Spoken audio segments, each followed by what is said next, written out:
ஒரு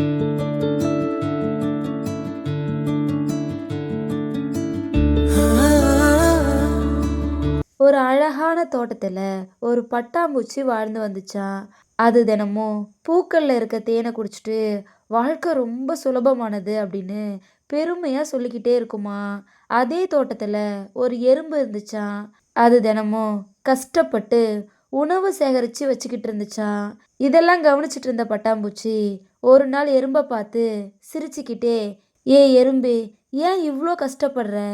இன்னைய நாளை ரசிச்சு வாழ கத்துக்கோ அப்படின்னு சொல்லிச்சான். அதுக்கு எறும்பு, நாளைக்கு என்ன தேவையோ அதையும் நினச்சி உழைக்கணும் அப்படின்னு சொல்லிட்டு அங்கேருந்து கிளம்பிச்சான். கொஞ்ச நாளுக்கு அப்புறம் மழைக்காலம் வந்துச்சான். பூக்கள் எல்லாம் உதிர்ந்ததால பட்டாம்பூச்சிக்கு உணவு கிடைக்கலையாம். அப்போ அந்த பட்டாம்பூச்சி எறும்பு கிட்ட உதவி கேட்டுச்சான். எறும்பும் தான் சேமிச்சு வச்சிருந்த உணவை கொடுத்துச்சான். இன்னைய நாளை மட்டும் நினச்சி வாழக்கூடாது, நாளைக்காகவும் தயாராக இருக்கணும் அப்படிங்கிறத அந்த பட்டாம்பூச்சி புரிஞ்சுக்கிச்சா. இதோட இந்த கதை முடிஞ்சிருச்சு.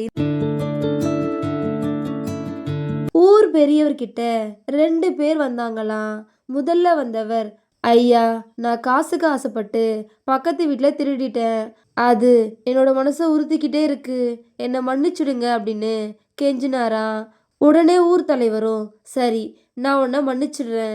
இனிமே நீ இந்த திருட்டு தொழிலை விட்டுட்டு அந்த காசை எங்க எடுத்தியோ அங்கேயே போய் வச்சிரு அப்படின்னு சொல்லி அனுப்புனாரா.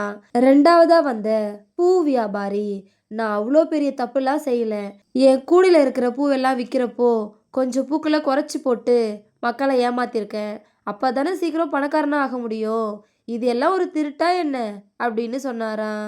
இதை கேட்ட ஊர் பெரியவர், இது சின்ன திருட்டு தான்ப்பா, பரவாயில்ல, நான் உன்னையும் மன்னிச்சிடுறேன்.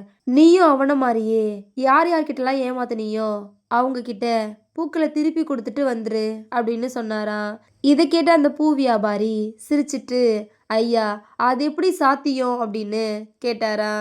உடனே அந்த ஊர் பெரியவர் ரொம்ப கோபமா, பண்றது தப்புன்னு தெரிஞ்சும் கூட திரும்ப திரும்ப பண்ணி மக்களை ஏமாத்திட்டு இருக்க, இனி இந்த ஊருக்குள்ள வரவே கூடாதுன்னு சொல்லி ஊரை விட்டு வெளியே போக சொன்னாராம். இதோட இந்த கதை முடிஞ்சிச்சு. இப்போ நம்ம செய்யற சின்ன சின்ன திருட்டு தான் நாளைக்கு நம்ம செய்ய போற பெரிய திருட்டுக்கு அடித்தளமா அமையும். அதுதான் இந்த கதை நமக்கு சொல்லுது.